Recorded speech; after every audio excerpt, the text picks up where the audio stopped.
Eu enchi o copo de veneno 3 vezes, mas só na terceira ele bebeu até o fim. Foi assim que livrei o mundo daquele monstro sem que ninguém jamais desconfiasse. Bom dia, meus queridos. Aqui é a vovó Janina, com meus 73 anos nas costas, falando direto da minha varanda em Juazeiro do Norte, Ceará. O sol tá forte lá fora, mas dentro de casa o ventilador velho dá conta do recado, igualzinho eu dei conta dos problemas que a vida jogou no meu colo. Hoje vou compartilhar com vocês uma história que guardei por quase 20 anos. Uma história de amor, dor e justiça que só agora tenho coragem de contar. Antes de começar essa jornada difícil, queria pedir um favorzinho do coração. Se inscreve aqui no canal da vovó, dá aquele joinha que não custa nada e deixa nos comentários de qual cantinho desse Brasil lindo você está me assistindo. Isso ajuda muito esta velha senhora a continuar contando suas histórias e quem sabe ajudar outras mulheres que estão passando por momentos difíceis como eu passei. Vamos voltar para 1967, quando conheci meu Juca. Juazeiro do Norte já era uma cidade de romeiros, movimentada pela fé no Padre Cícero, mas nossa vida era simples, como a maioria das famílias nordestinas daquela época. Eu tinha 18 anos e trabalhava na mercearia do meu pai, seu Tomás. Foi lá que vi o Juca pela primeira vez, quando ele entrou para comprar rapadura e farinha. Alto, moreno, com um bigode bem aparado e olhos que pareciam sorrir antes mesmo da boca, Juca era diferente dos outros rapazes da cidade. Não era só a aparência, era o jeito dele, educado, mas sem ser metido, falando manso, mas com firmeza. Ele tinha acabado de se mudar de Crato para trabalhar como marceneiro na oficina do tio. A senhorita poderia me dizer onde fica a igreja da matriz? Ele perguntou depois de pagar as compras. Aquela voz grave, aquele sotaque ligeiramente diferente do nosso. Senti um frio na barriga que nunca tinha sentido antes. É só seguir essa rua até o fim e virar à direita. Não tem como errar. Muito obrigado. Seu nome posso saber? Janina, respondi, sentindo o rosto esquentar. Nome bonito para moça bonita, ele disse, e saiu da mercearia deixando um rastro de perfume de alfazema que me acompanhou o dia inteiro. Nos dias seguintes, Juca aparecia na mercearia com desculpas cada vez mais esfarrapadas. Um dia era sal que faltava, no outro era um pouco de café, depois um sabão, até meu pai percebeu. Esse rapaz ou tem a casa mais desorganizada do mundo ou está interessado na minha filha, ele comentou uma noite durante o jantar, me fazendo engasgar com o pirão. Não demorou muito para o interesse se tornar óbvio demais para ser negado. Numa tarde de domingo, após a missa, Juca pediu permissão ao meu pai para me levar para tomar um sorvete na praça. Eu quase morri de vergonha, mas por dentro meu coração dançava de felicidade. Naquele sorvete começou uma história de amor que durou mais de 30 anos. Juca era tudo que uma moça podia sonhar. Trabalhador, respeitador, carinhoso sem ser oferecido. Nosso namoro foi recatado como mandavam os costumes da época, sempre com algum parente por perto, mas nem isso diminuía a eletricidade que corria entre nós quando estávamos juntos. Vou trabalhar duro, juntar dinheiro e dar uma vida boa para você, Janininha, ele me prometia. E diferente de tantos homens que só prometem, meu Juca cumpria cada palavra. Em 1969, 2 anos depois de nos conhecermos, casamos numa cerimônia simples na igreja da matriz. Eu com um vestido branco costurado por minha mãe, ele com um terno emprestado do tio, mas ricos de amor e sonhos. Nossa lua de mel foi em Fortaleza, 3 dias numa pensão simples mas limpa, vendo o mar que eu nunca tinha visto antes. Foi a primeira vez que saí de Juazeiro, a primeira vez que vi o oceano, a primeira vez que me entreguei a um homem. Tudo com meu Juca tinha gosto de primeira vez, de coisa nova, de descoberta. Voltamos para Juazeiro e fomos morar num quartinho nos fundos da casa do tio dele enquanto juntávamos dinheiro para nossa própria casa. Juca trabalhava na marcenaria de segunda a sábado, eu ajudava fazendo doces para vender. Cada centavo era guardado com carinho, cada sacrifício valia a pena porque estávamos construindo nosso futuro juntos. Em 1970, descobri que estava grávida. A felicidade de Juca não cabia no peito. Ele saía contando para todo mundo que ia ser pai. Já planejava os brinquedos que ia fazer para o filho na marcenaria. Eu rezava todas as noites, agradecendo a Deus pela família que estávamos formando. Mas Deus tinha outros planos. No 5º mês de gravidez, comecei a sentir dores fortes, e antes que pudéssemos fazer qualquer coisa, perdi o bebê. Foi um menino. Íamos chamá-lo de José, como o pai de Juca. Enterramos nosso filho num caixãozinho branco. E enterramos junto um pedaço dos nossos corações. Muitos casamentos não resistem a uma perda assim, mas o meu Juca... meu Juca me surpreendeu mais uma vez. Em vez de se afastar, se aproximou. Em vez de me culpar, me consolou. Em vez de buscar consolo na cachaça como tantos homens fazem, buscou na fé e no trabalho. Deus sabe o que faz, Janininha, ele dizia quando me encontrava chorando. Nosso José está lá em cima olhando por nós e um dia teremos outros filhos. E tivemos. Em 1972, nasceu nossa Aparecida, forte e saudável como o pai. 2 anos depois, veio Joaquim. Em 1977, completamos nossa família com a chegada da Luzia, nossa caçulinha. 3 filhos, 3 bênçãos que encheram nossa casa de barulho, confusão e amor. Nessa época, já tínhamos nossa própria casa, simples, mas nossa. Juca prosperou na marcenaria, chegando a sócio do tio. Eu cuidava das crianças e vendia meus doces, que ficaram famosos na cidade. Tínhamos uma vida boa, não de riqueza material, mas rica em amor, em respeito, em felicidade cotidiana. Meus amores que estão me assistindo, vocês não imaginam como é importante ter um companheiro que te valoriza, que te respeita, que divide as alegrias e as tristezas. Meu Juca nunca foi desses homens que acham que serviço de casa é coisa de mulher. Chegava da marcenaria e já ia ajudar com as crianças, trocar fralda, dar banho, contar histórias. No domingo, fazia questão de me dar folga. Preparava o almoço, nem sempre bom, mas feito com tanto amor que ninguém reclamava. Levava as crianças para brincar na praça, deixava eu descansar ou visitar minhas amigas. Uma vez por mês, mesmo quando o dinheiro estava curto, ele fazia questão de ter uma noite de namorados comigo. Mandava as crianças dormirem na casa da minha mãe, comprava uma garrafa de vinho barato, preparava a casa com velas e flores do nosso quintal.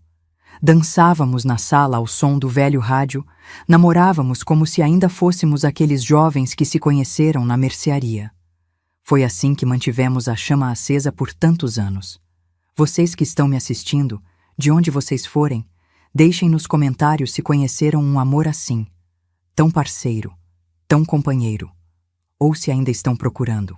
Eu acredito que existem outros homens como meu Juca por aí. Só estão mais escondidos que ouro em garimpo. Os anos foram passando, nossos filhos crescendo. Aparecida se formou professora, casou com um rapaz bom da cidade vizinha. Joaquim seguiu os passos do pai na marcenaria, revelando o mesmo talento para transformar madeira em arte. Luzia, sempre a mais estudiosa, conseguiu uma bolsa e foi fazer faculdade em Fortaleza, a primeira da família a ter diploma universitário. Em 1997, quando já estávamos com quase 30 anos de casados, Juca realizou outro sonho nosso. Comprou um terreno maior nos arredores de Juazeiro e construiu uma casa com as próprias mãos. Uma casa espaçosa, com varanda em volta, um quintal grande onde plantamos de tudo um pouco. Manga, acerola, goiaba, pimenta, coentro, cebolinha. Um pedacinho do paraíso que conquistamos com muito suor. Foi nessa casa que vivemos os melhores anos das nossas vidas. Com os filhos crescidos, tínhamos mais tempo um para o outro. Nas tardes de domingo, sentávamos na varanda, tomando café fresco, comendo bolo de milho e vendo o sol se pôr atrás das serras. Juca sempre pegava no violão, tocava aquelas modas antigas que me faziam chorar de emoção.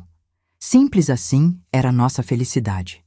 Os netos começaram a chegar, enchendo novamente a casa de risadas e correrias nos fins de semana. Juca era um avô coruja, fazia cavalinhos de madeira, casinhas de boneca, peões, todos os brinquedos que as crianças pediam. E contava histórias. Ah, como meu Juca sabia contar histórias. Inventava cada causo que até eu, que conhecia todas as suas mentiras, ficava ali parada escutando, encantada como as crianças. Quando Juca completou 60 anos, em 2007, fizemos uma festa grande no quintal. Veio a família toda, vieram amigos, vizinhos, até gente que só conhecia de vista, mas que tinha alguma história boa para contar sobre meu marido. Porque o Juca era assim, deixava marca boa por onde passava. Nunca vi homem tão querido na comunidade, tão respeitado sem precisar impor respeito, tão amado sem exigir amor. Naquela festa, olhando meu marido rodeado de gente que o amava, pensei comigo: sou a mulher mais sortuda do mundo. 40 anos com esse homem e ainda me apaixono todo dia de novo. Não imaginava que nossa felicidade estava com os dias contados. Não sabia que aquela seria a última festa de aniversário do meu Juca. Não tinha ideia de que o destino estava preparando o golpe mais cruel da minha vida. E que depois dele viria outro ainda pior. Foi numa manhã de abril de 2008 que percebi algo diferente no meu Juca. Estávamos tomando café na varanda como sempre fazíamos. Ele lendo o jornal que o filho trazia da cidade. Eu terminando de passar um café fresquinho. De repente, a xícara caiu da mão dele, espatifando no chão de cimento queimado. Que susto, Juca! O que foi isso? Ele ficou olhando para a própria mão como se não a reconhecesse. Depois deu aquele sorriso que sempre me derretia e disse que não foi nada, que a xícara escorregou. Mas eu conhecia meu marido melhor que a palma da minha mão. Tinha algo errado. Naquela semana, notei que ele começou a derrubar mais coisas. A colher do almoço, as ferramentas na marcenaria, até o sabonete durante o banho. Você precisa ir no médico, Juca. Insisti depois de vê-lo derrubar a terceira ferramenta no mesmo dia. É só cansaço, mulher. Tenho dormido mal, só isso. Mas não era só isso, e no fundo ele também sabia. Depois de 2 semanas de insistência, consegui que ele fosse comigo ao posto de saúde. A médica, doutora Carmen, uma jovem recém-formada que tinha vindo pelo programa do governo, examinou meu Juca com atenção. Seu José Augusto, ela disse com uma seriedade que me gelou a espinha. Vou encaminhar o senhor para fazer uns exames em Fortaleza. O mais rápido possível. No caminho de volta para casa, Juca tentou brincar para me animar. Disse que ia ser só uma viagem para conhecer a capital de novo, que não ia dar nada. Mas seu olhar não mentia. Ele estava com medo, e isso me apavorava mais que qualquer coisa. Em 40 anos juntos, poucas vezes vi medo nos olhos do meu marido. Conseguimos uma ambulância da prefeitura para nos levar a Fortaleza na semana seguinte. Foi uma viagem longa e silenciosa. Juca segurava minha mão com força, como se estivesse se agarrando a um salva-vidas. Eu rezava em silêncio, prometendo tudo a Deus, a Nossa Senhora, ao Padre Cícero. Qualquer coisa para que não fosse nada grave. Mas era. Depois de uma bateria de exames, o neurologista nos deu o diagnóstico que mudaria nossas vidas para sempre. Esclerose lateral amiotrófica, ou ELA, como eles chamam. Uma doença que ia, aos poucos, paralisar todos os músculos do corpo do meu Juca, até que ele não conseguisse mais se mover, falar, engolir e, por fim, respirar. Quanto tempo ele tem, doutor? Perguntei, segurando as lágrimas. É difícil precisar, dona Janina. A doença progride de forma diferente em cada pessoa. Pode ser 1 ano, podem ser 3, raramente mais que isso. 1 ano. Talvez 3. Depois de 40 anos juntos, era só o que nos restava. Voltamos para Juazeiro em silêncio, cada um perdido nos próprios pensamentos, nas próprias orações, no próprio desespero silencioso. Naquela noite, deitados na nossa cama, Juca chorou pela primeira vez desde que o conheci. Não um choro escandaloso, mas lágrimas silenciosas que desciam pelo rosto cansado enquanto ele olhava para o teto. Não é justo, Janininha, ele sussurrou. Tínhamos tantos planos ainda. Enxuguei suas lágrimas com a ponta do lençol, engolindo as minhas próprias. Alguém tinha que ser forte naquele momento, e meu Juca já tinha sido forte por nós dois a vida toda. Era minha vez. Vamos aproveitar cada dia que nos resta, meu velho. Cada minuto. Vou cuidar de você como você sempre cuidou de mim. Vou ser suas pernas, seus braços, tudo o que você precisar. Os meses seguintes foram uma montanha-russa de emoções. Tivemos que contar aos filhos, o que partiu nossos corações de novo. Ver Aparecida, Joaquim e Luzia chorando pelo pai ainda com vida era como uma facada no peito. Mas depois do choque inicial, eles se uniram ao redor do pai como uma muralha de amor. Joaquim assumiu a marcenaria completamente para que o pai pudesse descansar. Aparecida vinha todos os dias depois da escola para ajudar nos cuidados.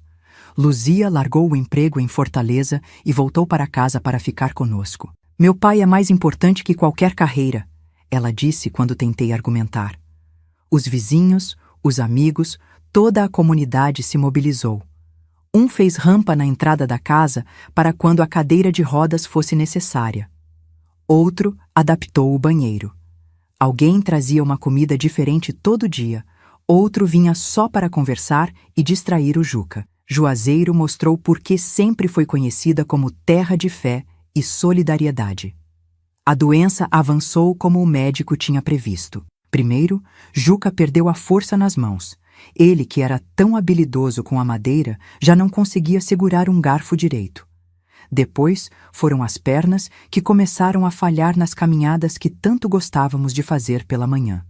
Em 6 meses, ele já precisava de apoio para andar pela casa.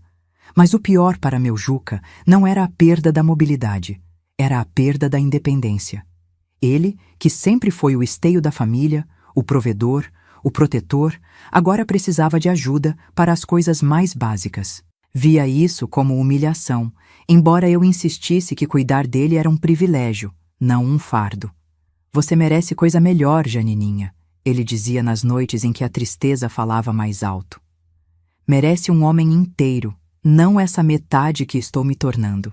Não diga isso, Juca, eu respondia deitando ao lado dele na cama. Você é o único homem que quis na vida, do jeito que for, na saúde e na doença, lembra? Foi o que prometi diante de Deus. Mesmo com a doença avançando, tentamos manter uma vida o mais normal possível. Nos dias bons, levava Juca para a varanda e ficávamos lá, vendo o movimento da rua, acenando para os vizinhos que passavam. Ele ainda tocava um pouco de violão, embora com dificuldade cada vez maior. Ainda contava histórias para os netos, ainda me fazia rir com suas piadas bobas, ainda me olhava com aqueles olhos que pareciam sorrir antes da boca. Uma coisa que Juca fez questão, mesmo doente, foi preparar a família para sua partida. Não no sentido financeiro, nunca tivemos muito, mas no sentido emocional. Chamou cada filho em particular para longas conversas. Gravou vídeos para os netos assistirem quando fossem mais velhos. Para mim, escreveu cartas, com a ajuda de Luzia quando suas mãos já não obedeciam mais.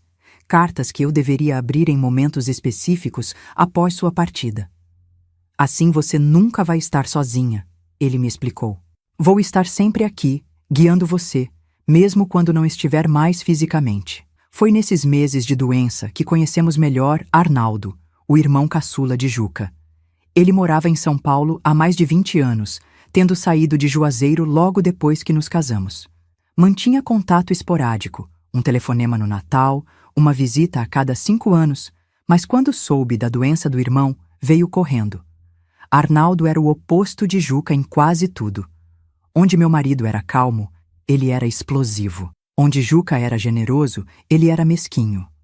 Onde meu velho era trabalhador, o irmão parecia sempre procurar o caminho mais fácil. Mas era família, e Juca ficou genuinamente feliz com a visita. Meu irmãozinho veio me ver, Janininha. Não é maravilhoso? No início, Arnaldo até ajudou. Passava horas conversando com Juca, relembrando histórias da infância, distraindo-o da dor e da situação difícil. Levava-o para pequenos passeios de carro pela cidade, algo que eu não podia fazer sozinha. Parecia genuinamente preocupado com o bem-estar do irmão. Mas logo comecei a notar coisas estranhas.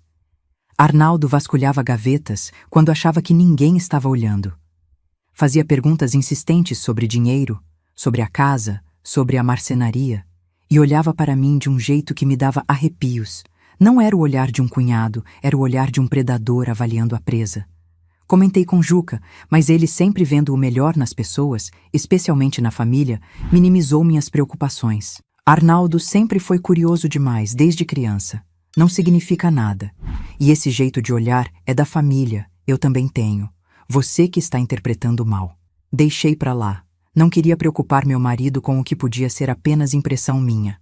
Afinal, estávamos todos estressados, cansados, emocionalmente esgotados pela situação. Talvez eu estivesse mesmo vendo coisas onde não existiam. No início de 2009, cerca de 10 meses após o diagnóstico, Juca piorou drasticamente. Já não conseguia engolir direito, precisava de comida pastosa. A fala ficou arrastada, difícil de entender para quem não convivia diariamente com ele. A respiração, cada vez mais trabalhosa, exigia aparelhos de oxigênio que a prefeitura forneceu por intermédio da doutora Carmen.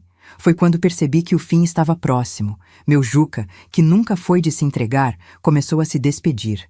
Não com palavras diretas, sua fala já estava muito comprometida, mas com gestos, com olhares, com apertos de mão fracos, mas significativos. Uma tarde, enquanto estávamos sozinhos no quarto, ele fez um esforço imenso para falar de forma clara. Te amei, cada dia, mais que anterior. Disse com dificuldade, lágrimas escorrendo pelo rosto magro. Fui mais feliz que merecia. Eu também, meu velho, respondi, chorando junto com ele. Cada dia ao seu lado foi um presente de Deus. Na madrugada de 15 de março de 2009, acordei com uma sensação estranha. Algo tinha mudado no quarto, no ar, na energia. Olhei para Juca ao meu lado e soube imediatamente. Seu peito não se movia mais. Sua mão, que eu segurava durante o sono como fazia há décadas, estava estranhamente relaxada. Meu Juca tinha partido durante o sono, do jeito que sempre disse que queria ir. Sem alarde, sem drama, como quem sai discretamente de uma festa depois de se divertir muito. Não gritei, não fiz escândalo. Apenas me deitei ao lado dele, abraçando seu corpo ainda morno, e chorei silenciosamente, agradecendo pelos 40 anos que tivemos juntos, pelos filhos, pelos netos, por cada memória preciosa que construímos. Só quando o sol começou a nascer, foi que levantei para chamar os filhos e dar a notícia que todos sabíamos que chegaria, mas para a qual ninguém nunca está realmente preparado. O velório foi como Juca teria gostado, simples, sem exageros, mas cheio de gente que o amava de verdade. A casa ficou pequena para tantas pessoas que vieram prestar suas últimas homenagens. Gente que ele tinha ajudado ao longo da vida, móveis que tinha consertado de graça, pessoas para quem tinha dado conselhos, crianças para quem tinha feito brinquedos. Cada um com uma história boa para contar sobre meu marido. Arnaldo chamou a atenção no velório por seu comportamento. Enquanto todos estavam contidos em seu luto, ele chorava escandalosamente, jogava-se sobre o caixão, fazia cenas que pareciam mais teatrais que genuínas. Meu irmãozinho, gritava, como se tivessem sido inseparáveis a vida toda, e não praticamente estranhos que mal se falavam. Achei estranho, mas atribuí ao jeito diferente de cada um lidar com a dor. Algumas pessoas são mais contidas, outras mais expressivas. Não era hora de julgar, apenas de nos apoiarmos mutuamente naquele momento difícil.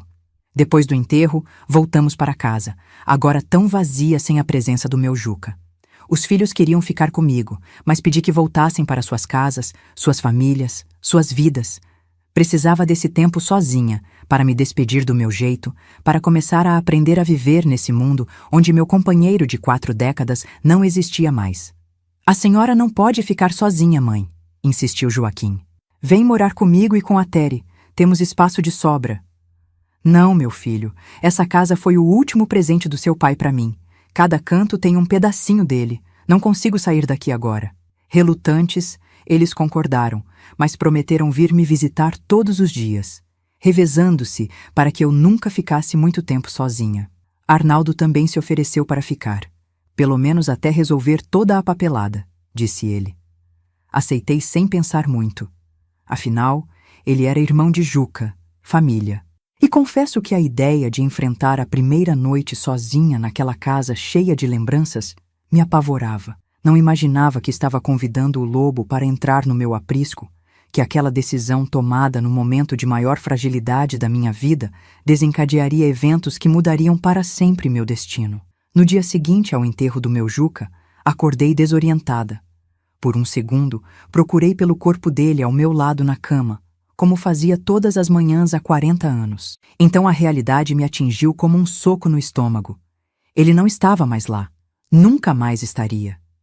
Chorei baixinho, o rosto afundado no travesseiro dele que ainda guardava seu cheiro. Foi quando ouvi batidas na porta do quarto. Janina? Tá acordada? Fiz café? Era a voz de Arnaldo. Enxuguei as lágrimas rapidamente e respondi que já ia. Não queria que me visse chorando. Algo na forma como ele olhava para minha vulnerabilidade me incomodava profundamente. Os primeiros dias após a morte de Juca passaram numa espécie de névoa. Eu me movia pela casa como um fantasma, fazendo mecanicamente as tarefas diárias. Meus filhos vinham todos os dias, como prometido. Traziam comida, notícias, tentavam me animar. Mas assim que saíam, eu voltava para aquele estado de torpor. Arnaldo parecia estar genuinamente tentando ajudar. Cuidava do quintal que tinha sido o orgulho de Juca. Consertava pequenas coisas pela casa. Recebia as visitas de pêsames que ainda chegavam. À noite, sentava-se comigo na varanda e falava sobre o irmão, relembrando histórias da infância deles que eu nunca tinha ouvido. Juca sempre foi o certinho, o responsável, contava ele. Desde criança, queria fazer tudo direito, agradar nossos pais. Eu era o oposto, rebelde, cabeça dura, sempre procurando o caminho mais fácil. Nessas conversas, parecia haver uma espécie de arrependimento em Arnaldo, como se lamentasse não ter sido mais próximo do irmão, não ter aproveitado melhor os anos que tiveram. A vida passa rápido demais, Janina. Um dia você está discutindo com seu irmão por uma bobagem, no outro ele está morto, e você percebe que desperdiçou um tempo precioso. Aquelas palavras tocavam meu coração de viúva recente. Eu também pensava em todas as pequenas discussões que tive com Juca ao longo dos anos, momentos de impaciência ou irritação que agora pareciam tão insignificantes. Cerca de uma semana após o enterro, Arnaldo começou a falar sobre assuntos práticos. A casa, os bens de Juca, como eu planejava me sustentar dali em diante. Juca deixou algum seguro? Alguma poupança? Não, respondi com sinceridade. Nunca tivemos muito. O que ele ganhava na marcenaria mal dava para o sustento da família. Nos últimos anos, com a doença, gastamos o pouco que tínhamos conseguido guardar. E a casa? Está no seu nome? Está no nome dos dois. Agora deve passar para mim, imagino. Arnaldo ficou pensativo, como se calculando algo. Você sabe que, pela lei, metade dos bens do meu irmão deveria passar para os filhos, certo?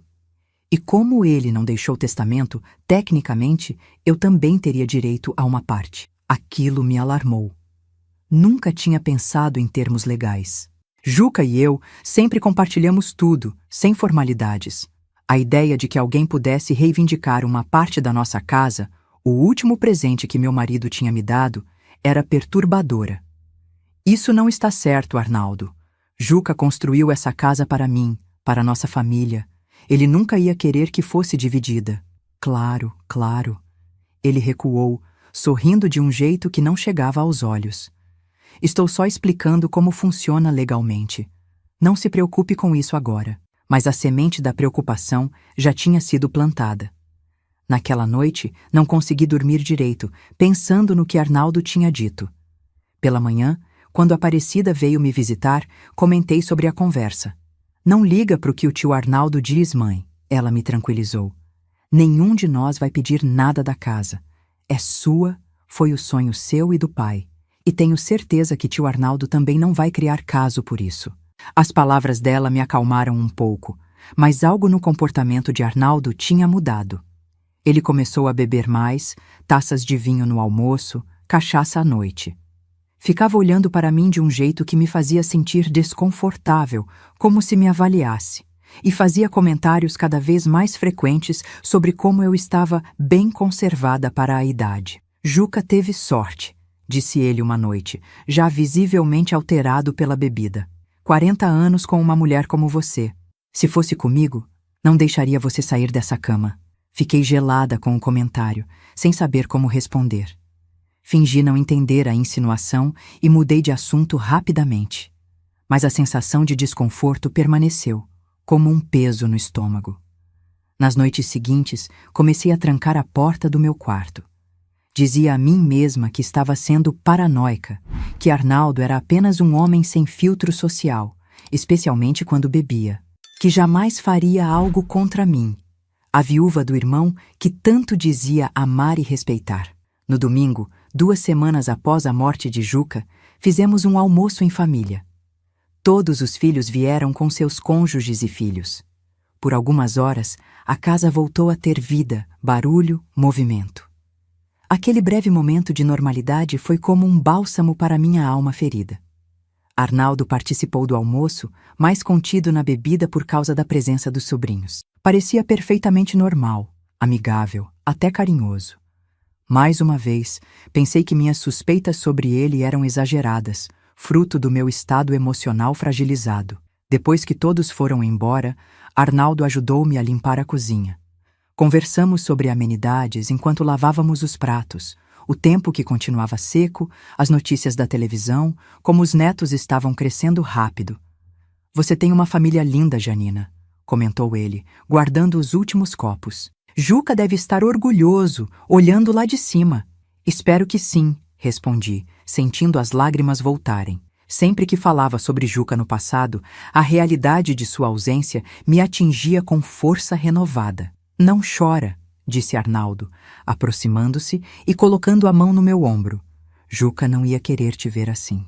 O gesto poderia ter sido de conforto, mas havia algo mais. A mão que escorregou do ombro para minhas costas, descendo mais do que deveria, o corpo que se aproximou demais do meu, a respiração quente no meu pescoço. Afastei-me bruscamente, assustada. "O que você está fazendo, Arnaldo?" "Ora, Janina, não se faça de desentendida", ele respondeu, a voz mudando para algo que nunca tinha ouvido antes. Fria, calculista. "Você acha que não percebi como olha para mim?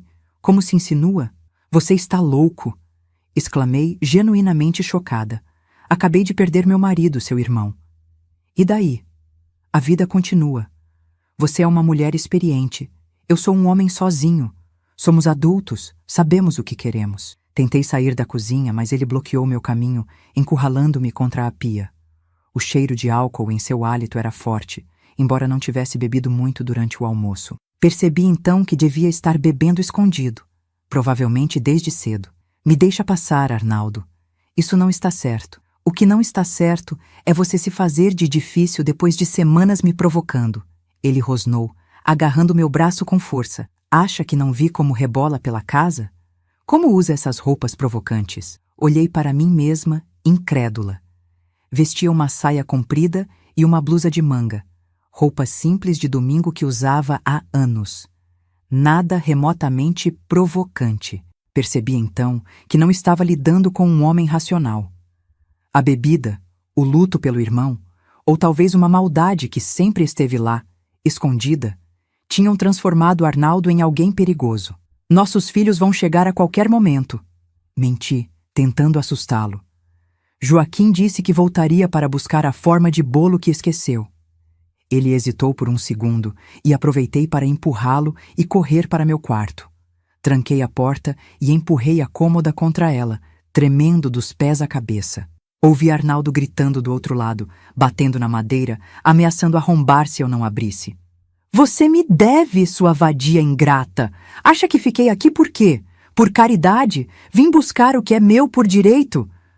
Por horas, fiquei encolhida na cama, ouvindo-o vagar pela casa, quebrando coisas, gritando obscenidades, prometendo que eu ia pagar por rejeitá-lo.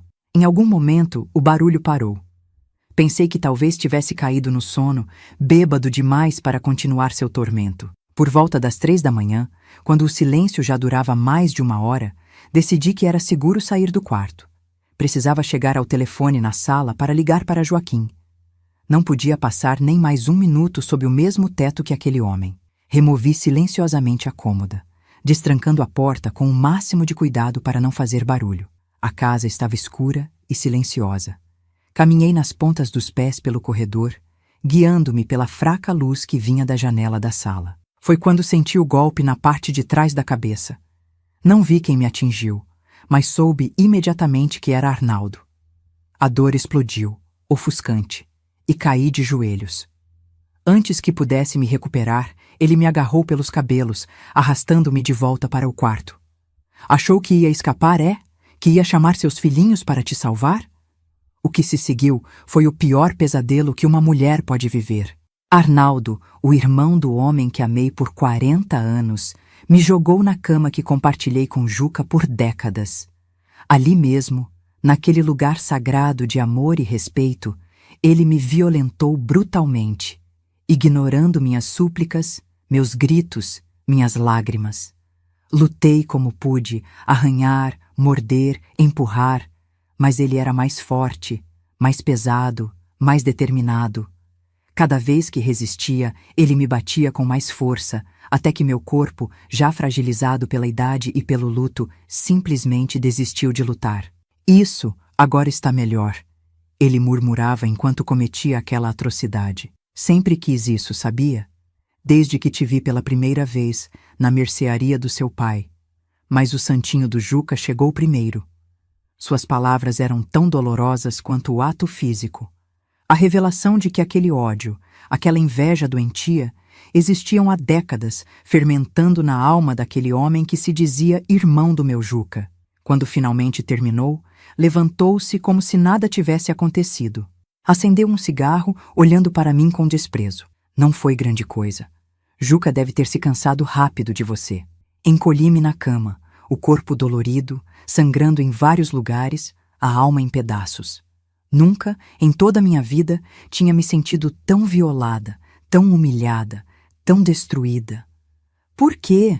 Consegui perguntar entre soluços. Por que fazer isso comigo? Com a memória do seu irmão? Ele riu, um som frio que parecia não pertencer a um ser humano. Juca sempre teve tudo. O amor dos pais, o respeito da comunidade, uma família perfeita, uma esposa dedicada. Até na morte ele saiu como herói. O homem que lutou bravamente contra a doença. Deu mais uma tragada no cigarro antes de continuar. E eu? Sempre fui o erro, o problema, o filho que ninguém queria. Bem, agora ele não tem mais nada. E esta casa, esta vida, você, tudo isso deveria ter sido meu desde o início. Saiu do quarto, deixando-me sozinha com minha dor e horror. Ouvi-o remexendo nas gavetas da sala, provavelmente procurando documentos da casa, dinheiro, qualquer coisa de valor que pudesse levar. Não sei quanto tempo fiquei ali, paralisada. Minutos ou horas não fazia diferença. Meu mundo tinha acabado de desmoronar pela segunda vez em menos de um mês. Quando o primeiro raio de sol entrou pela janela, algo dentro de mim despertou. Um instinto primitivo de sobrevivência, talvez. Ou a voz do meu Juca, sussurrando de algum lugar além desta vida que eu precisava lutar, que não podia deixar aquele monstro vencer. Com esforço sobre-humano, arrastei-me para fora da cama. Cada movimento era uma agonia, tanto física quanto emocional. Peguei a primeira roupa que encontrei e vesti, sem me importar se estava suja ou rasgada. Abri a janela do quarto lentamente. Não podia arriscar sair pela porta e encontrar Arnaldo novamente. A janela dava para o quintal dos fundos. Era uma queda considerável para uma mulher da minha idade, mas naquele momento não hesitei. Pulei, caindo pesadamente no chão de terra. A dor nos joelhos foi lancinante, mas mordi os lábios para não gritar. Arrastando-me entre as plantas que meu Juca tinha cultivado com tanto carinho, consegui chegar até a cerca dos fundos. Havia um pequeno portão que raramente usávamos, mas que agora representava minha única chance de fuga. Para minha surpresa e alívio, estava destrancado. Talvez Arnaldo, em sua arrogância, nem tivesse considerado que eu tentaria fugir naquele estado. Ou talvez fosse um último presente do meu Juca, cuidando de mim mesmo depois de partir. Saí para a rua deserta, o sol ainda baixo no horizonte. Não havia ninguém por perto, nenhum vizinho acordado àquela hora. Para onde ir? Meus filhos moravam do outro lado da cidade. Não conseguiria chegar lá naquele estado. Foi quando me lembrei de Cida, minha irmã mais nova. Ela morava a apenas 2 quadras dali, numa casa pequena que dividia com a filha solteira. Sempre fomos próximas, ainda mais depois que ficou viúva, alguns anos antes de mim. Caminhando como podia, apoiando-me nos muros e árvores ao longo do caminho, cheguei à casa dela. Cada passo era um tormento, não apenas pelo corpo machucado, mas pela vergonha, pela humilhação que carregava comigo. Como explicaria o que tinha acontecido? Como colocaria em palavras aquele horror? Bati na porta dela com as poucas forças que me restavam. Quando Cida abriu, o sol já iluminava completamente meu estado deplorável. O rosto inchado, os lábios cortados, as manchas de sangue na roupa, os hematomas começando a aparecer nos braços e pernas. Seus olhos se arregalaram em choque e horror. Meu Deus do céu, Janina! O que aconteceu com você? Abri a boca para responder, mas nenhum som saiu. Em vez disso, meu corpo finalmente cedeu e caí desmaiada nos braços da minha irmã, as trevas da inconsciência sendo um alívio bem-vindo depois do inferno que tinha vivido. Quando acordei, estava deitada na cama de Cida. Ela tinha limpado meus ferimentos, trocado minhas roupas e me olhava com uma mistura de preocupação e fúria contida. "Quem fez isso com você, Janina?" perguntou assim que viu meus olhos abertos. "Foi um assalto? Alguém invadiu a casa?" Tentei falar, mas minha garganta estava seca, a voz presa pela dor e pelo trauma. Cida me ofereceu água, segurando o copo para que eu pudesse beber.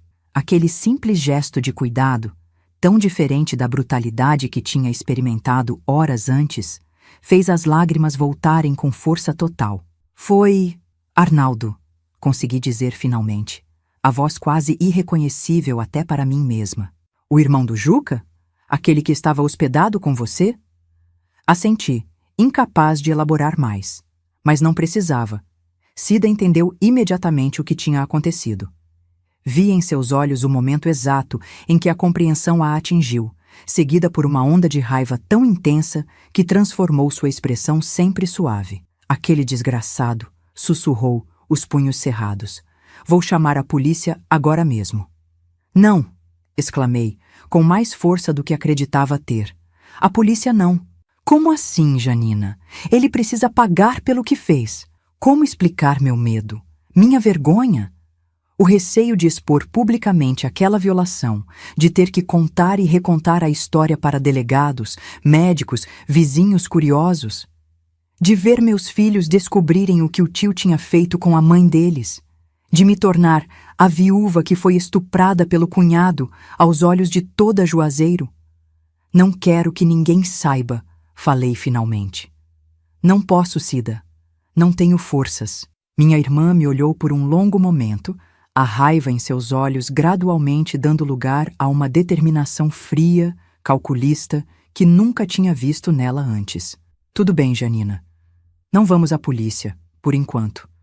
Mas isso não significa que vamos deixar aquele monstro impune. Ele vai pagar pelo que fez. Eu prometo." Naquele momento, deitada na cama da minha irmã, o corpo todo dolorido, a alma em frangalhos, não imaginava como ela planejava cumprir aquela promessa. Não fazia ideia de que Cida, minha irmãzinha que sempre foi a calma da família, a conciliadora, a pacífica, guardava dentro de si uma capacidade para a justiça, ou vingança, que logo seria revelada. E que essa revelação mudaria para sempre o curso das nossas vidas. Fiquei na casa da minha irmã Cida por 3 dias, escondida do mundo como um animal ferido. Ela contou para meus filhos que eu estava lá, mas disse apenas que eu precisava de um tempo longe da casa que dividia com Juca, que as lembranças estavam sendo pesadas demais. Eles entenderam, ou pensaram que entenderam, e respeitaram meu espaço, mandando apenas recados carinhosos pela tia. Naquele refúgio temporário, enquanto meu corpo lentamente se recuperava dos ferimentos físicos, minha mente oscilava entre estados de torpor absoluto e episódios de pânico incontrolável. Às vezes, ficava horas olhando para a parede, sem realmente ver nada. Em outros momentos, qualquer barulho mais alto, uma porta batendo, uma panela caindo, me fazia pular da cama, tremendo como vara verde, pronta para me defender de um ataque que existia apenas na minha cabeça machucada. Cida cuidou de mim como uma mãe cuida de uma criança doente. Preparava caldos nutritivos, que eu mal conseguia engolir. Trocava os curativos dos meus ferimentos com mãos delicadas. Penteava meus cabelos embranquecidos, que tinham virado uma massa emaranhada na noite do ataque. E, mais importante, Não me pressionava a falar, a explicar, a decidir o que fazer a seguir. Na manhã do quarto dia, enquanto tomávamos café na pequena cozinha dela, Cida finalmente quebrou o silêncio sobre o assunto que pairava entre nós como uma nuvem escura. Recebi notícias, Janina.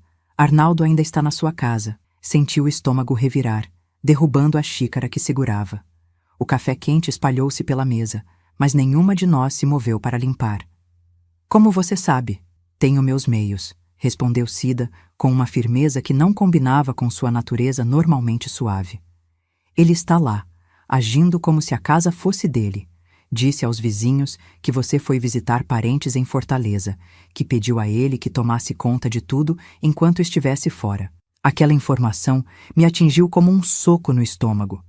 Não bastava ter me violentado da pior forma possível. Agora, Arnaldo estava se apropriando da minha casa, da minha vida, apagando minha existência como se eu fosse um inconveniente que precisava ser removido. Precisamos fazer alguma coisa, Janina, continuou Cida, colocando sua mão sobre a minha. Ele não pode simplesmente tomar o que é seu, o que era do Juca. A menção ao nome do meu marido despertou algo em mim, um lampejo de raiva, de indignação que perfurou a névoa de dor e vergonha que me envolvia. Juca tinha construído aquela casa com as próprias mãos, para mim, para nossa família. Era nosso santuário, nosso pedaço de paraíso. E agora, seu próprio irmão, o homem que deveria honrar sua memória, estava profanando tudo isso. O que podemos fazer? Perguntei, a voz ainda fraca, mas com um tom diferente do que vinha usando nos últimos dias. Já disse que não quero ir à polícia. Cida me olhou por um longo momento, como se avaliasse se eu estava pronta para ouvir o que ela tinha a dizer. Então, com uma decisão aparentemente tomada, levantou-se e foi até seu quarto. Voltou com uma caixa de madeira entalhada que reconheci imediatamente. Tinha sido um presente de Juca para ela, anos atrás. Abriu a caixa sobre a mesa, revelando seu conteúdo. Um caderno velho, alguns documentos amarelados e uma pequena chave de metal que não reconheci. Lembra da vovó Eulália? Perguntou Cida, pegando o caderno. Claro que lembrava.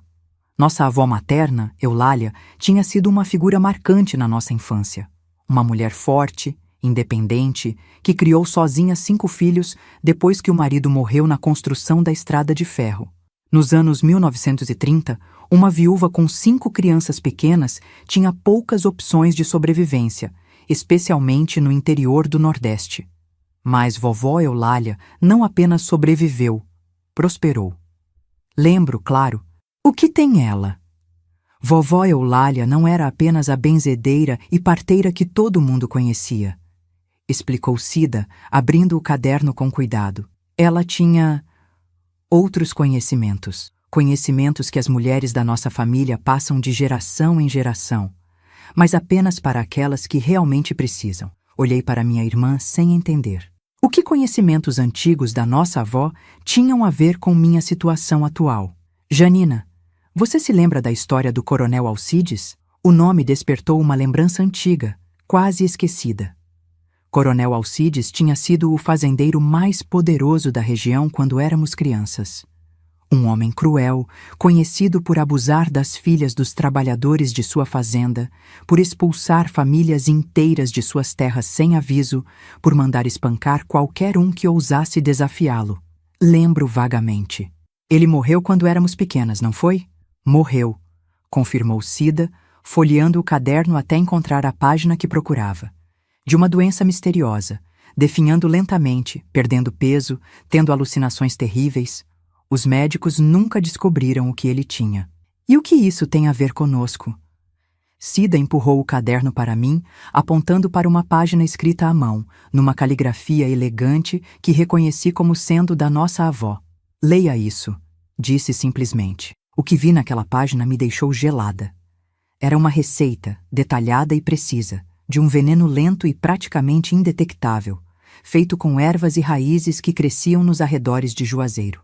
A receita era seguida por anotações meticulosas sobre dosagem, sintomas esperados e tempo até o resultado final.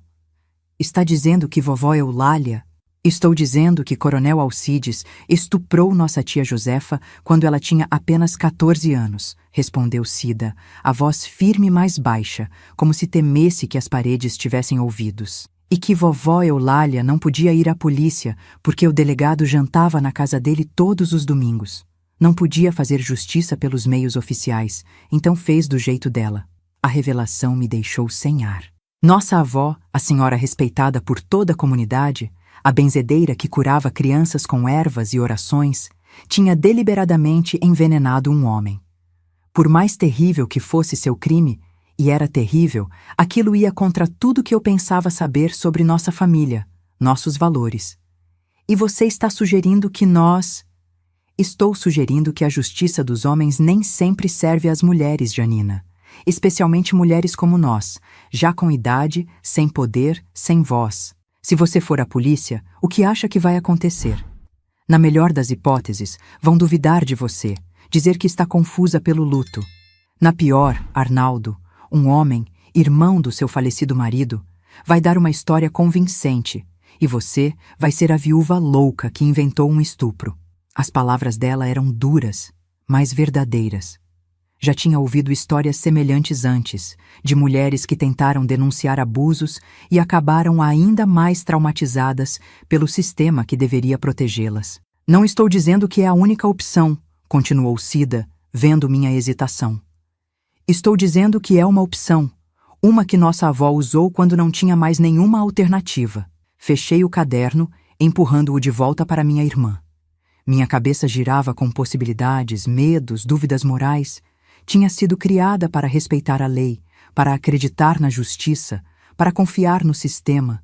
Mas o sistema já tinha me falhado tantas vezes. Quando Juca ficou doente e precisamos de medicamentos que o SUS não fornecia. Quando perdemos nosso primeiro bebê, porque o hospital mais próximo ficava a horas de distância. Quando... Preciso pensar, disse finalmente. Isso é grande demais para decidir assim. Cida assentiu, guardando o caderno de volta na caixa. Pense, mas não demore muito. Cada dia que passa, Arnaldo se estabelece mais na sua casa, conta sua história para mais pessoas, torna mais difícil retomar o que é seu por direito. Naquela noite, não consegui dormir.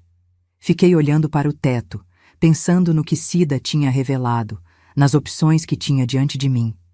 Podia ir à polícia, enfrentar o processo doloroso de uma denúncia de estupro, com todos os exames invasivos, os depoimentos humilhantes, a exposição pública. Podia tentar recuperar minha casa pelos meios legais, mas isso significaria um processo longo, caro, incerto. Ou podia seguir o caminho da minha avó Eulália, um caminho sombrio, perigoso, definitivo. De madrugada, levantei-me da cama e fui até a cozinha buscar um copo d'água. Para minha surpresa, encontrei Cida sentada à mesa, bebendo chá, como se estivesse me esperando. Não consegue dormir também? Perguntei sentando-me à sua frente. Não desde que soube o que aconteceu com você, respondeu ela, empurrando uma xícara vazia na minha direção e enchendo-a com o chá da chaleira. Fico pensando no que vovó Eulália faria no seu lugar. Acho que já sabemos o que ela faria, respondi, tomando um gole do chá. Era de camomila, suave e reconfortante. Sim, concordou Cida, mas a decisão não é dela, é sua. Ficamos em silêncio por alguns minutos, cada uma perdida em seus próprios pensamentos. Lá fora, um galo cantou prematuramente, anunciando um amanhecer que ainda demoraria algumas horas. Se decidirmos seguir o caminho da vovó, comecei hesitante. Como faríamos? Arnaldo certamente não vai aceitar nada que venha de mim agora. Um pequeno sorriso se formou nos lábios da minha irmã. Não era um sorriso alegre. Era o sorriso de alguém que acaba de ver um plano se formando. Ele não precisa saber que vem de você, respondeu, tomando o último gole do seu chá. Tenho uma ideia. Nas horas seguintes, enquanto a cidade ainda dormia, elaboramos um plano. Não era perfeito, tinha falhas, riscos, momentos em que dependeria mais da sorte que da preparação. Mas era um plano, e naquele momento, ter um plano, qualquer plano, era como um farol numa noite tempestuosa. Vamos precisar da ajuda de Dona Zefinha, disse Cida, referindo-se à filha mais velha da nossa avó, nossa tia que tinha continuado o legado de Eulália como benzedeira e conhecedora das ervas do sertão. Ela tem acesso a todas as plantas que precisamos e ninguém questionará se ela estiver colhendo ervas medicinais. Assenti, percebendo que o plano de Cida já estava mais avançado do que parecia inicialmente. Ela provavelmente tinha pensado em tudo isso nos dias em que cuidou de mim em silêncio, planejando enquanto eu me recuperava. E como vamos fazer Arnaldo tomar? Seja lá o que for, deixa isso comigo, respondeu Cida, com uma confiança que não combinava com sua natureza normalmente cautelosa. Arnaldo não me conhece bem, mas sabe que sou sua irmã. Se eu aparecer na casa com uma história convincente, ele vai baixar a guarda. A ideia de minha irmã se aproximando daquele monstro me deixou alarmada. Não, Cida, é perigoso demais. Você viu o que ele fez comigo? Ele fez isso com você porque estava obcecado, porque tinha essa fixação doentia desde que éramos jovens. Comigo será diferente. Sou apenas a irmã sem importância, a solteirona que ele mal notou quando esteve aqui antes. Não estava convencida, mas Cida tinha razão num ponto. Precisávamos de alguém que pudesse se aproximar de Arnaldo sem levantar suspeitas. E esse alguém não podia ser eu. Quando o sol finalmente nasceu, nosso plano estava traçado em todos os detalhes possíveis. Não era um plano para matar. Não éramos assassinas, apesar do que o caderno da vovó Eulália sugeria. Era um plano para incapacitar, para recuperar o que era meu por direito, para garantir que Arnaldo nunca mais pudesse fazer a outra mulher o que tinha feito comigo.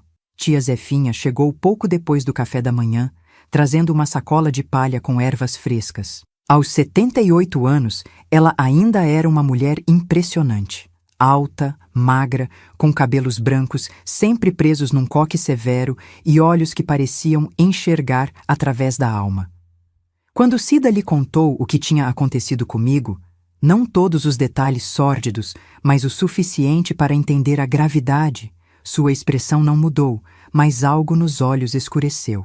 Algumas cobras precisam ter as presas arrancadas, disse ela simplesmente, começando a separar as ervas na mesa da cozinha. Vou preparar algo que vai deixá-lo fraco como um pintinho, confuso como um bêbado, mas vivo. Vivo para lembrar todos os dias do mal que fez e da punição que recebeu. Enquanto tia Zefinha preparava sua misteriosa poção, Cida saiu para colocar a primeira parte do plano em ação. Foi até minha casa, ou o que tinha sido minha casa até recentemente, para sondar o terreno, ver como Arnaldo estava se comportando, se havia mais alguém por lá. Voltou algumas horas depois, o rosto sério mas determinado. Ele está lá, sozinho, relatou. Parece que está bebendo desde cedo. A casa... Janina, ele destruiu muita coisa. Quebrou os porta-retratos com fotos suas e de Juca, rasgou as cortinas que você costurou, está usando o quarto de vocês como se fosse dele. Aquelas palavras reacenderam a raiva que tinha sentido brevemente na manhã anterior. Não era apenas o ataque à minha pessoa, era a profanação da memória do meu Juca, a destruição do lar que tínhamos construído juntos. Isso, de alguma forma, parecia ainda mais imperdoável. Também descobri outra coisa, continuou Cida, abaixando a voz. Ele tem uma arma. Vi quando abriu a gaveta da cômoda para pegar cigarros. Está guardada ali, enrolada num pano. A informação complicava nosso plano. Uma coisa era enfrentar um homem violento, outra completamente diferente era enfrentar um homem violento e armado. Precisamos repensar, disse, sentindo o medo voltando a me dominar. É arriscado demais. Não, respondeu Cida com surpreendente firmeza. É justamente por isso que precisamos agir logo. Se ele está armado, o perigo só aumenta com o tempo. E agora sabemos que precisamos ser ainda mais cuidadosas. Tia Zefinha, que tinha ouvido a conversa enquanto trabalhava, levantou os olhos do líquido escuro que fervia numa panela pequena. O preparado estará pronto ao anoitecer, anunciou. 3 gotas são suficientes para deixar um homem sem força nas pernas. 5 para deixá-lo delirando por horas. 7 deixou a frase no ar, mas o significado estava claro. 7 gotas seriam fatais. Não era esse nosso objetivo. Por mais terrível que fosse o crime de Arnaldo, não queríamos sua morte na nossa consciência. Queríamos justiça, não vingança sanguinária.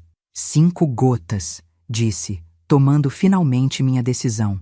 O suficiente para incapacitá-lo, para podermos retomar a casa sem perigo, mas não mais que isso. Cida e tia Zefinha assentiram, aparentemente satisfeitas com minha escolha. O plano estava traçado. Cida iria até minha casa ao anoitecer, levando uma garrafa de vinho como oferta de paz. Diria a Arnaldo que eu tinha lhe contado sobre nossa briga, minimizando brutalmente o que realmente aconteceu, e que ela estava ali para mediar, para tentar encontrar uma solução que funcionasse para todos. O vinho, claro, estaria preparado com as 5 gotas da poção de tia Zefinha. Bastaria que Arnaldo tomasse alguns goles para começar a sentir os efeitos. Quando estivesse completamente incapacitado, Cida me chamaria, e juntas recuperaríamos a casa, a arma e qualquer documento que ele pudesse ter encontrado. E depois? Perguntei, percebendo que nosso plano só chegava até esse ponto. O que fazemos com ele depois? Deixamos na rodoviária, com uma passagem só de ida para São Paulo, respondeu Cida prontamente. Se ele acordar durante o trajeto, estará longe demais para voltar facilmente. E na condição em que estará, parecerá apenas mais um bêbado dormindo no ônibus. O plano não era perfeito, mas era o melhor que podíamos fazer nas circunstâncias. E mais importante, não envolvia matar ninguém, apenas recuperar o que era meu por direito e garantir que Arnaldo nunca mais pudesse me fazer mal. Quando o sol começou a se pôr, Cida se preparou para sair. Vestia um vestido simples, mas bonito. Tinha penteado os cabelos com cuidado, até passado um pouco de batom. Tudo para parecer o mais inofensiva possível, apenas uma mulher de meia idade tentando ajudar a resolver um conflito familiar. Tome cuidado, pedi, abraçando-a com força. Se sentir qualquer coisa errada, saia de lá imediatamente. Não vale a pena arriscar sua vida por uma casa. Não é só uma casa, Janina, respondeu ela, retribuindo o abraço. É justiça. Para você, para a memória do Juca, para todas as mulheres que homens como Arnaldo acham que podem usar e descartar sem consequências. Enquanto via minha irmã partir com a garrafa de vinho cuidadosamente preparada, senti um arrepio percorrer minha espinha. Estava prestes a fazer algo que nunca imaginei ser capaz. Usar conhecimentos ancestrais para incapacitar um homem, para recuperar a força, o que me foi tirado pela força. O caminho da minha avó Eulália, um caminho que nunca pensei que trilharia. Mas como Cida tinha dito, a justiça dos homens nem sempre serve às mulheres. E naquela noite de abril de 2009, na pequena Juazeiro do Norte, 2 senhoras de cabelos grisalhos estavam prestes a provar que a justiça, quando negada pelos canais oficiais, encontra outros caminhos para se manifestar. As horas que se seguiram à partida de Cida foram as mais longas da minha vida. Cada minuto parecia se arrastar como se fosse uma hora inteira. Sentada na sala da minha irmã, olhando fixamente para o pequeno relógio de parede, eu rezava em silêncio. Não apenas pelas nossas almas que estavam prestes a cometer algo que ia contra todos os princípios com os quais fomos criadas, mas principalmente pela segurança de Cida, que naquele momento estava na toca do lobo.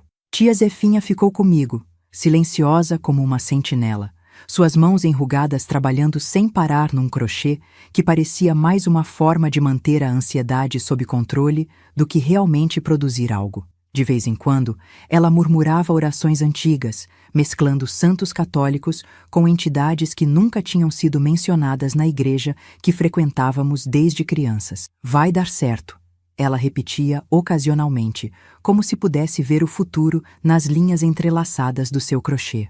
A justiça sempre encontra seu caminho. Por volta das 9 da noite, quando minha ansiedade já estava no limite, ouvimos as 3 batidas rápidas na porta, o sinal combinado. Levantei-me de um salto, ignorando as dores que ainda persistiam no meu corpo maltratado, e corri para abrir. Cida estava lá, ofegante, o rosto tenso, mas determinado. Funcionou, disse ela simplesmente. Ele está completamente fora de si. Bebeu quase meia garrafa antes de começar a delirar. Ele te machucou? Perguntei, examinando-a de cima a baixo em busca de qualquer sinal de violência. Não teve chance, respondeu ela com um pequeno sorriso satisfeito. As ervas da tia Zefinha são mais rápidas do que imaginávamos. 3 goles e ele já começou a suar frio. Depois de 10 minutos, não conseguia mais se levantar da cadeira. Tia Zefinha, que tinha se aproximado silenciosamente, assentiu com aprovação. O corpo dele deve estar fraco pela bebida. A mistura com álcool potencializa o efeito. Precisamos ir agora, continuou Cida, já puxando um casaco para mim. Não sabemos quanto tempo ele vai ficar assim. O caminho até minha casa foi feito em silêncio, cada uma de nós absorta em seus próprios pensamentos. A noite estava clara, com uma lua quase cheia iluminando as ruas desertas de Juazeiro. Poucas pessoas circulavam àquela hora. Alguns jovens voltando para casa depois do trabalho, um ou outro cachorro de rua, ninguém que prestasse muita atenção em 3 senhoras caminhando apressadas. Quando chegamos à porta da minha casa, a casa que Juca tinha construído com tanto amor para nós, hesitei. Era estranho ter que entrar furtivamente no meu próprio lar, como uma ladra. Mais estranho ainda era saber que lá dentro estava o homem que tinha destruído minha paz, minha segurança, minha confiança no mundo. Ele está na sala, sussurrou Cida, como se pudesse ler meus pensamentos. Deixei-o na poltrona grande. Não consegue se mexer direito, mas está consciente. Falando coisas sem sentido, mas consciente. Respirei fundo, buscando forças no fundo da alma, e empurrei a porta. O cheiro foi a primeira coisa que notei. Uma mistura de cigarro, álcool e suor, tão diferente do aroma de lavanda e madeira que sempre caracterizou nossa casa. Era como se Arnaldo tivesse conseguido corromper até o ar que respirávamos ali. E então o vi, sentado, ou melhor, largado, na poltrona que tinha sido do meu Juca, a cabeça pendendo para um lado, os olhos vidrados fixos em algum ponto invisível.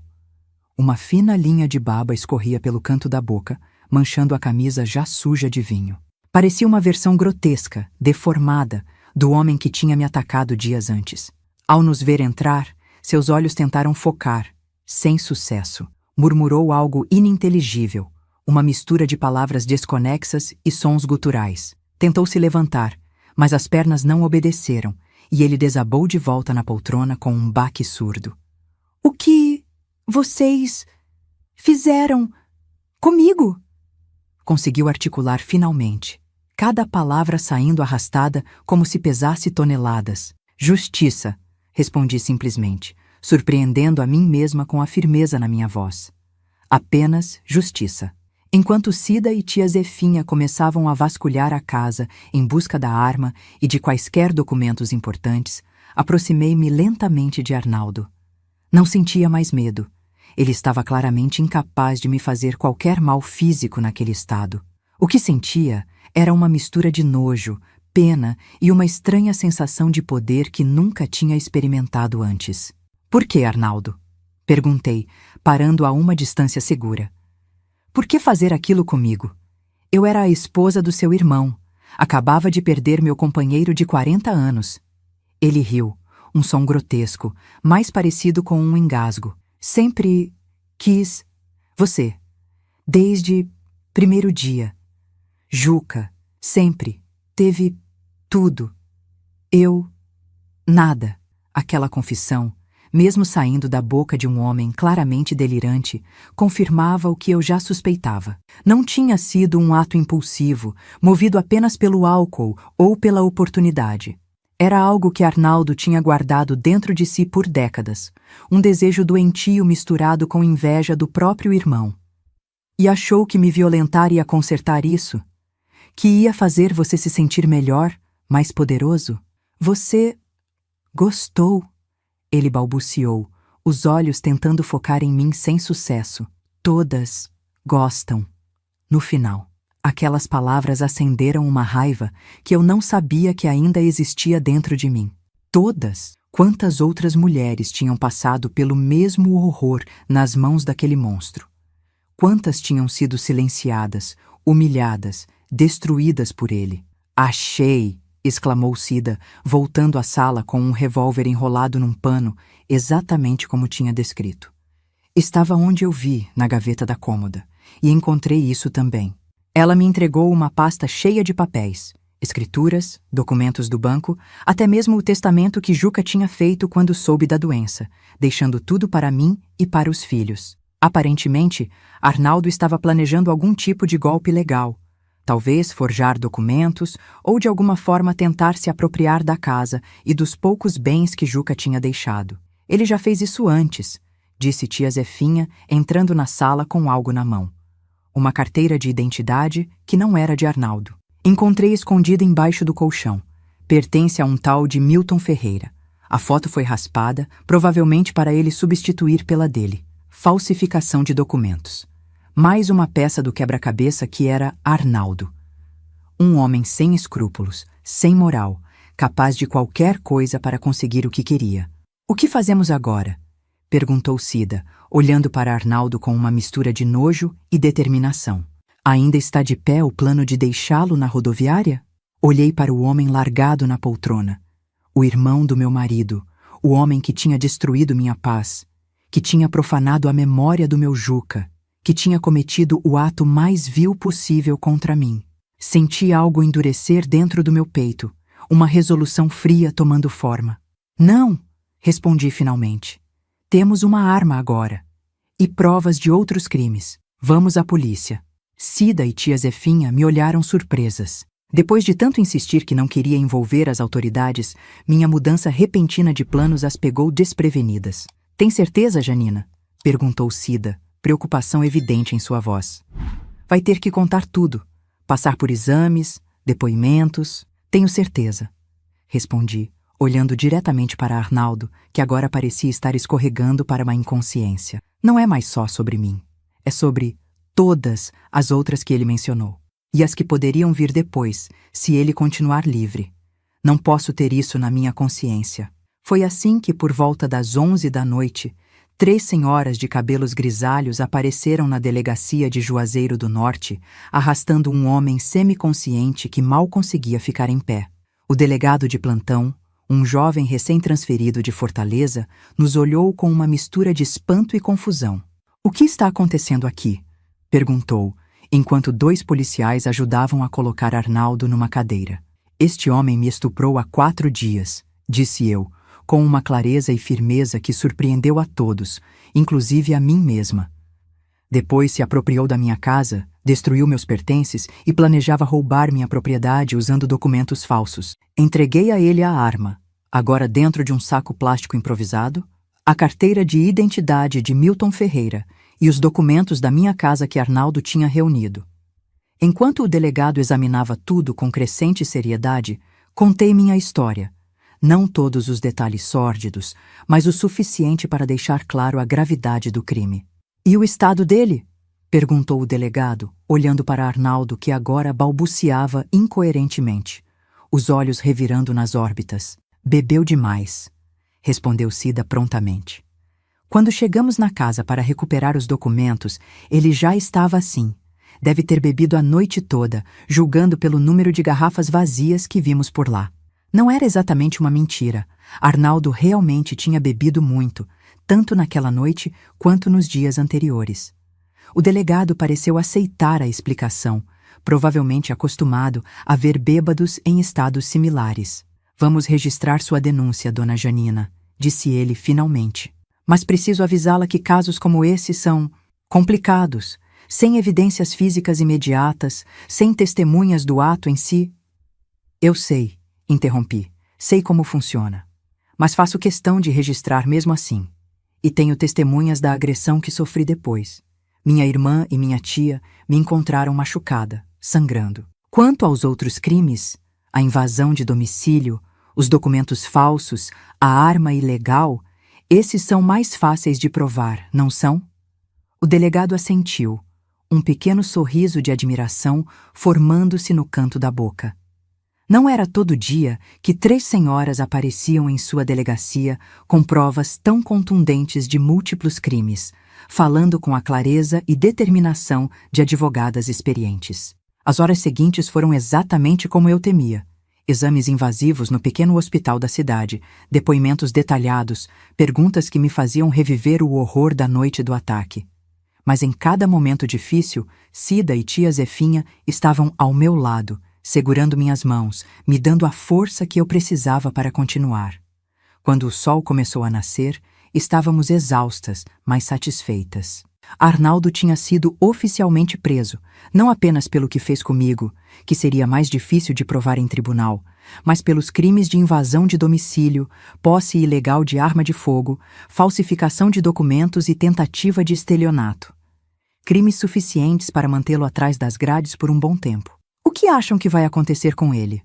Perguntei, enquanto caminhávamos lentamente de volta para casa. Minha casa, que agora poderia voltar a ocupar sem medo. Com a ficha que levantamos no sistema, não vai ser pouco tempo, respondeu Cida. Parece que nosso querido cunhado tem passagens por crimes semelhantes em São Paulo. Estava foragido, inclusive. Talvez seja por isso que veio para cá quando soube da doença do Juca. Estava fugindo da justiça paulista. Aquela informação não me surpreendeu. De alguma forma fazia sentido. Arnaldo sempre foi o irmão problemático, o que nunca se estabelecia, que mudava de cidade constantemente. Agora, sabíamos por quê. Ao chegarmos em casa, a primeira coisa que fiz foi abrir todas as janelas, deixando o ar fresco da manhã entrar e levar embora o cheiro de cigarro e bebida que Arnaldo tinha deixado. Depois, com a ajuda de Cida e tia Zefinha, comecei a limpar, a restaurar, a recuperar meu espaço. Arrumamos os porta-retratos quebrados, substituindo os vidros. Penduramos de volta as fotos de Juca que Arnaldo tinha jogado no lixo. Lavamos, esfregamos, polimos cada superfície, como se pudéssemos fisicamente remover os traços da presença dele na casa. Por volta do meio-dia, quando a limpeza já estava bem avançada, ouvimos batidas na porta. Era Joaquim, meu filho, com uma expressão preocupada no rosto. Mãe, o que está acontecendo? Acabei de saber que a senhora está aqui e que tio Arnaldo foi preso. Respirei fundo, preparando-me para a conversa mais difícil que teria. Com Cida e tia Zefinha ao meu lado, contei a Joaquim o que tinha acontecido. Não todos os detalhes gráficos, mas o suficiente para que entendesse a gravidade da situação. Vi seu rosto passar do choque para a incredulidade, depois para a raiva, e finalmente para uma dor profunda que partiu meu coração. Lágrimas escorriam livremente por seu rosto, tão parecido com o do pai. Por que a senhora não me chamou? Por que enfrentou isso sozinha? Perguntou ele, a voz embargada. Não estava sozinha, respondi, segurando sua mão. Tinha Cida e tia Zefinha comigo, e não chamei você porque não queria que carregasse esse fardo, não queria que soubesse o quão baixo seu tio podia chegar. Eu devia ter matado ele, murmurou Joaquim, os punhos cerrados de raiva. Devia ter desconfiado quando ele começou a agir estranho, dizendo que a senhora tinha viajado. Não, meu filho, interrompi firmemente. Violência gera violência. Já tivemos o suficiente disso nesta família. Agora, Arnaldo está nas mãos da justiça, onde deveria estar. E nós vamos seguir em frente, juntos. Nas semanas que se seguiram, a notícia do que Arnaldo tinha feito se espalhou pela pequena Juazeiro. Não consegui evitar. Numa cidade daquele tamanho, uma prisão raramente passa despercebida, especialmente quando envolve o irmão de um homem tão querido como meu Juca. Para minha surpresa e alívio, não houve o julgamento, os olhares de pena, os cochichos pelas costas que eu tanto temia. Em vez disso, recebi apoio, solidariedade, ofertas de ajuda vindas dos lugares mais inesperados. A comunidade que tinha amado Juca em vida, agora estendia esse amor à sua viúva numa hora de necessidade. Arnaldo foi transferido para São Paulo, onde responderia pelos crimes cometidos lá antes de enfrentar a justiça cearense. As últimas notícias que tive dele vieram através de um oficial de justiça quase um ano depois, informando que tinha sido condenado a 15 anos de prisão pelos crimes acumulados em ambos os estados. Quanto a mim, lentamente comecei a reconstruir minha vida. A casa voltou a ser o lar aconchegante que Juca e eu tínhamos criado. Os pesadelos com o ataque diminuíram gradualmente, embora nunca tenham desaparecido completamente. Comecei a frequentar um grupo de apoio a mulheres vítimas de violência, onde encontrei compreensão e forças para continuar. Cida, minha irmã que tinha sido minha rocha nos momentos mais sombrios, voltou para sua própria casa, mas começou a passar muito mais tempo comigo. Aos poucos, aquela experiência terrível fortaleceu ainda mais os laços que já nos uniam desde a infância. Tia Zefinha continuou seu trabalho como benzedeira e conhecedora das ervas do sertão. O caderno da vovó Eulália voltou para a caixa entalhada, guardado em segurança para o dia em que outra mulher da família precisasse daquele conhecimento ancestral. Esperávamos que esse dia nunca chegasse, mas o mundo nem sempre é gentil com mulheres, especialmente as mais vulneráveis. Hoje, 14 anos depois daqueles eventos, olho para trás e vejo como aquela experiência terrível me transformou. A dor nunca desaparece completamente. Está lá, uma cicatriz na alma que ocasionalmente ainda dói quando o tempo muda. Mas junto com ela veio uma força que não sabia que possuía, uma resiliência que me surpreende até hoje. Nunca mais me casei, nunca mais tive outro companheiro. Juca foi e sempre será o único homem da minha vida. Mas não estou sozinha. Tenho meus filhos, meus netos que agora já são adolescentes, minha irmã Cida, que continua sendo minha melhor amiga, e uma comunidade que me acolheu nos momentos mais difíceis. O que aprendi e o que gostaria que vocês, meus queridos que estão me assistindo, levassem desta história é que nunca é tarde demais para lutar. Nunca é tarde demais para buscar justiça, para recuperar o controle da própria vida, para dizer não a quem tenta nos diminuir, nos machucar, nos destruir. Sou Janina, tenho 73 anos e minha história não é apenas de dor e trauma. É de superação, de coragem, de sororidade entre mulheres que se uniram para enfrentar o mal quando todos os outros caminhos pareciam fechados. Se você está passando por algo parecido, saiba que não está sozinha ou sozinho. Há ajuda disponível, há pessoas que vão acreditar em você, há um caminho para fora da escuridão, mesmo quando parece impossível enxergá-lo. Antes de terminar este vídeo, quero pedir de coração: se minha história tocou você de alguma forma, dá aquele joinha e se inscreve aqui no canal da vovó.